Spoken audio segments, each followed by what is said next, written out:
New Community Project is deeply grateful for the support of this congregation. It comes in many ways, financial, yes, but we also have had many of you on learning tours with us, visiting our sustainable living centers, and just knowing that we're in the struggle together with you is deeply gratifying to us. Your financial support is not least among these. When I get your quarterly check, it's a little $240 some, and you combine that with some of the gifts from individuals, and it just about keeps our operation running for a day. So I thought I'd give you this morning what a day in the life of New Community Project, visiting some of our work and some of our sites. The first picture you're seeing is Tom Benevento giving the speech and cutting the ribbon on a 1.5-mile greenway that we instigated and finally got completed this last September in Harrisonburg, Virginia. There is also in Harrisonburg the White House, that would be the other White House, where we have people of all stripes living, some of them needing extra care, and there's Big Dave and Little Dave demonstrating social distancing to keep our people safe there. Up in Vermont, there's Pete on the far right with the beard. We have a sustainable living center there. There he's hosting a college crowd. Seems like college kids love our work and want to come and be a part of it. These are elementary kids. We do a lot of gardening with them, especially in the Harrisonburg area, either at their schools or on our site. These are two interns from the University of La Verne. That's Daisy and Gabi. We get interns every summer at both of our centers, probably not this summer, but other summers when things are more normal, we'll keep that up. This is also some of that food that they picked, along with the food we gather from Trader Joe's and other food sources, store sources, goes into our food share program.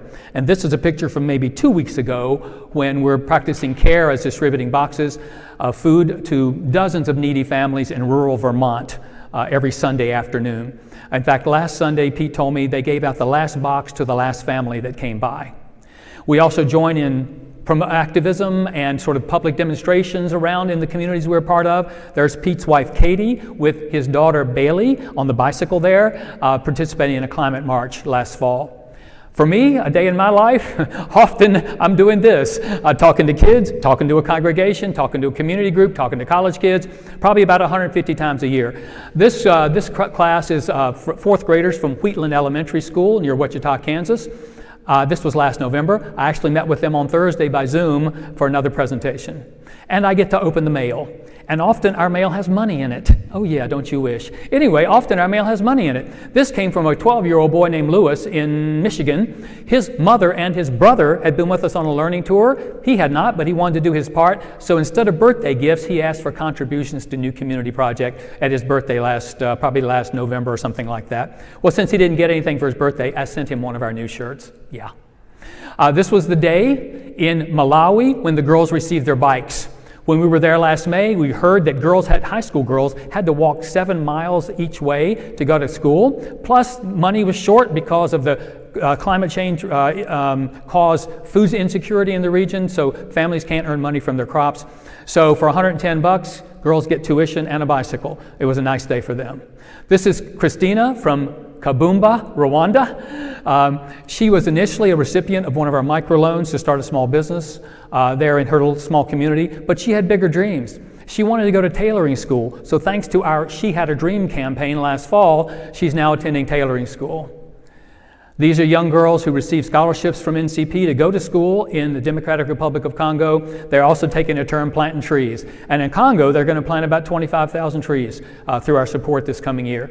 We're aiming, it's all part of our Million Tree campaign. We're hoping to plant 100,000 trees a year for the next 10 years, trying to do our bit.